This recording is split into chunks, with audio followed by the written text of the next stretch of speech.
Hello, this is Diana. This is my Trailblazers of the Universe YouTube channel. On my channel, I am helping you fearlessly and unapologetically live your best, most authentic life. I am helping you break through your barriers and transcend limitations you may have. If that sounds good to you, make sure to hit those like and subscribe buttons. So, today, January 6, 2023, we have the Cancer full moon. I'm going to tell you what to expect for the Cancer full moon, January 2023. This is also a wolf moon as well. If you stay till the end of the video, I'm also going to describe the significance of the wolf moon, which goes back to Native American culture. So, what happens during a full moon? Full moon is a time to release, to let go of what doesn't serve, close out the cycle. Just like the Cancer zodiac sign, with this Cancer full moon, we can expect enhanced intuition, more sensitivity, heightened emotions, more emotional intelligence, more self-awareness. It can be a good time for healing and releasing these emotions that do not serve us. It can also be a good time for growth and expansion. You might expect some nostalgia as well.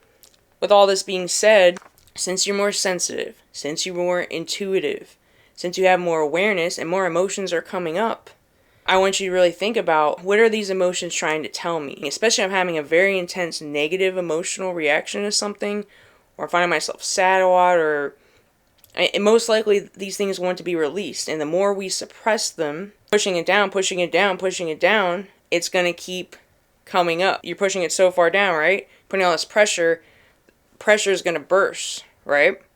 Eventually it can't hold anymore because you put so much pressure on it. You've pushed these emotions down, especially for such a long time, that it's going to burst. So it can feel intense, but it's okay to cry. It's okay to express emotion. It might be a good time to journal. What are these emotions trying to tell me? When you write it out, sometimes it helps you. You can interpret it better, analyze it. And, it's not about judging yourself or beating yourself up because you have an emotion. I think sometimes we become desensitized in this society. But if you're an empath like me, you feel a lot of emotions. You feel what other people feel. And it can be intense, right? It's a good time to be introspective. It's a good time to reflect. What are these emotions trying to tell me? It's a full moon, so we want to release, right? So what can I release? What emotions are not serving me that I can release? And often we get in a pattern, right? We feel a certain way, we think a certain way, we act a certain way. If that's a negative pattern, it could cause a lot of turmoil in our life, a lot of chaos, a lot of toxicity on many different levels. Sometimes it comes in the form of addictions, toxic relationships, right? Just chaos in all areas of our life. What can we release? What is holding us back from becoming our best version? Since your intuition is stronger this time, you might have more awareness. What comes to you automatically on your subconscious, right? Don't overthink it. What comes to you when you think, why am I not living the life that I deserve, that I'm worthy of? What's holding me back? See what comes up.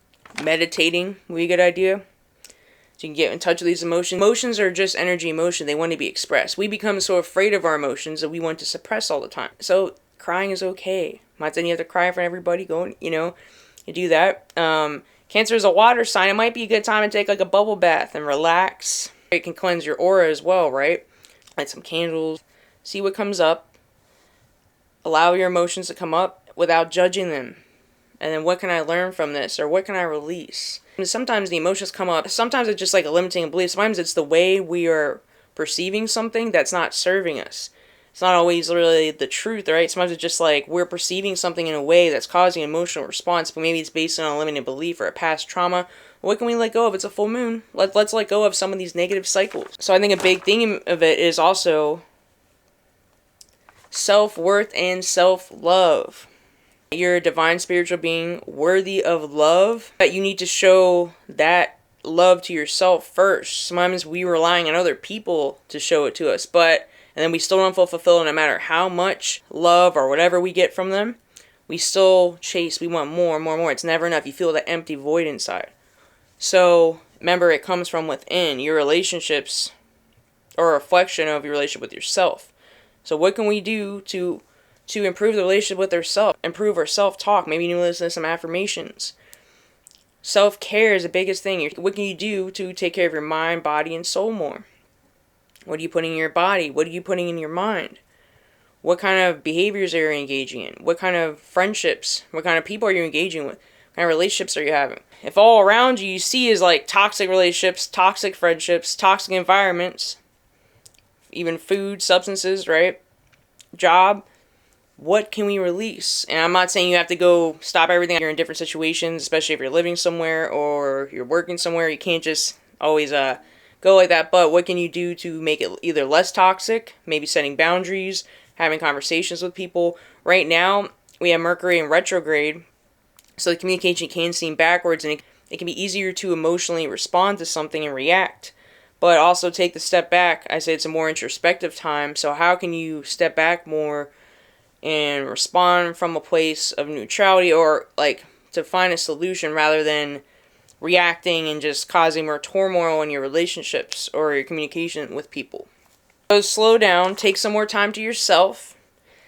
Cancers are known as more of homebodies, so maybe you need to have some time to yourself to really reflect. It's an introspective time. You can reassess your priorities more. Use your heightened intuition this time to decide what can I let go of, what's not in alignment with where my life wants to go, with my life purpose, the highest version of myself. Also a good time to heal family trauma, ancestral trauma, negative karma in your relationships. If you have relationships and family, their significant other, your friends are always toxic, you step back and say, why is this always toxic? I'm not saying it's all your fault. It takes two to tango, right? Why is this interaction so toxic all the time, and what can I do to improve this? It could be just setting boundaries. It could be walking away. It could be coming forth with a resolution. But like I said, with the Mercury retrograde, it can be easy to emotionally react. And even with the Mars retrograde too, you can easily be more aggressive. So think about what you can do and get closure on some of these toxic cycles, karmic cycles. So with all this being said, with the awareness on all these things, intuition, there is actually an opportunity for growth and expansion. Even when you have more chaos and tense emotion, it's bringing awareness to things that aren't serving you, that what you need to let go of, so you can align with your highest timeline. Okay, so now I'm going to talk a little about the wolf moon. So wolf moon goes back to Native American culture. Wolf moon in Native American culture, you see a wolf howling at the moon, right? Why is the wolf howling at the moon? Sometimes they say the wolf is hungry. Sometimes they say the wolf is howling to communicate with the wolf pack. There's different ways you can interpret it. I'm going to relate this more to the Cancer full moon. I said that the basis of this Cancer full moon is reflecting, right? Improving the relationship with yourself. Anytime we're going inward and feeling our emotions and working on letting things go, we're improving the relationship with yourself. So when we think wolf pack mentality, connecting more with others, improving our relationship with others, our relationships with others are a reflection of the relationships we have with ourselves. So with the wolf moon, I think the more you work on yourself and heal yourself, the more you can improve the connection you have with others. We are all connected. We can all come together, especially during the time we have right now with a lot of things going on this planet.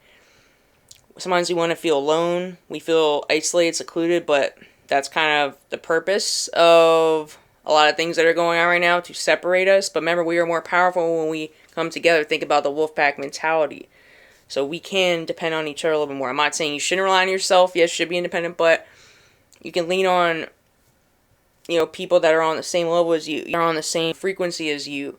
Work together and put your differences to the side. Strengthen the social bonds. If you like this content, hit that subscribe and like button. I also have a Facebook group, an Instagram, and a TikTok. The links are in this channel description and in my video description. I also offer transformational coaching. If you're interested in that, my contact information is in this video description as well. Have a good day. Namaste.